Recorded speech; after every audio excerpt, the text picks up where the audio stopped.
Brought to you by Lifeways, your partner in mental health and wellness. Lifeways offers a wide range of services designed to support individuals at every stage of life. More information at lifewaysmi.org. Here at JTV Media Days, and now joined by the Concord head coach Max Clark. And Coach, thinking about last year and what you want to change for this year, what is the number one thing you want to see different from this team in comparison to last year? I think the biggest thing I want to see is to raise our competitive level against those higher level teams. You know, if you look at our schedule last year, you know, we beat the teams that we should be, and we need to be in more competitive games with those teams that are at the upper echelon 8-man football.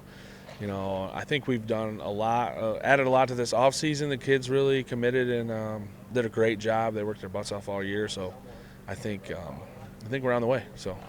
You told us when we were sitting over at the table that you want to see that jump from year one to year two for your staff and your team. What does it take to make that leap? What have you done over the offseason that you've seen to build that year two agenda? Well, the kids committed in the weight room. I mean, even though, you know, we had kids playing basketball, baseball, wrestling, doing all the other sports, which we love, and that's what we want them to do at Concord. But we did our workouts in the morning, and kids still came. That way they could do that and then go to practice after school, have plenty of time to recover. But also the coaching staff, they've committed as much or more than any staff I've had before.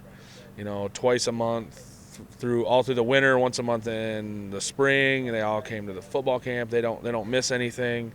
And just their commitment level, and I think the kids will mimic their commitment level and their execution level. Our whole program will go up because how much more knowledgeable the staff is and the kids as well. So, you have a couple of state champions now on your roster. How much of an impact do you think that run has, and their mentality coming to the gridiron will it have on this team? I think the energy from that, I think it raises the bar for the kids to help them understand kind of what it takes to go win something like that.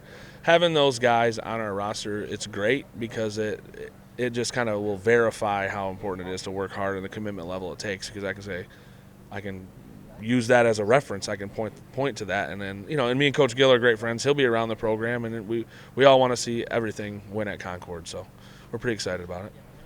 All right, the schedule, it's daunting as it has been. You build that tough schedule and have to play some tough schools. So what do you see as the biggest joy in that schedule, if you will? I mean, if you want to be the best, you got to beat the best. So if we can get through our regular season schedule and get in the playoffs, we'll definitely be battle tested and ready for that. You know, when you're playing schools like Britton Deerfield, Mendon, Adrian Lenawee Christian, I mean, there's a ton of state championships sprinkled throughout our roster. Climax Scott's another one. So, you know, it's exciting. And again, we are one of the bigger schools in 8-man football, so we don't want to just go in and play out schools half our size. We want to play schools that are our size. You know, like I said, over there's weight classes in boxing for a reason. And so we're just excited to go compete and see what we can do. If there's one thing that maybe people don't know but you think they should know about Concord and this team, what is it? So last year we were the highest scoring offense in school history, and, you know, we were phenomenal, and I think we have the potential to do some of the same things. And in 8-man football, you know, if you want to show, come on out. I mean, it's high scoring, it's fast paced, and like you mentioned basketball, it's basketball on the football field, you know, a lot of times. So 8-man football, people kind of scoff at it once in a while, but once they experience it, they really become fans of it. Coach, you sold me a ticket. We'll be out there and enjoying some 8-man football this year. Good luck. Love to have you anytime. Thank you.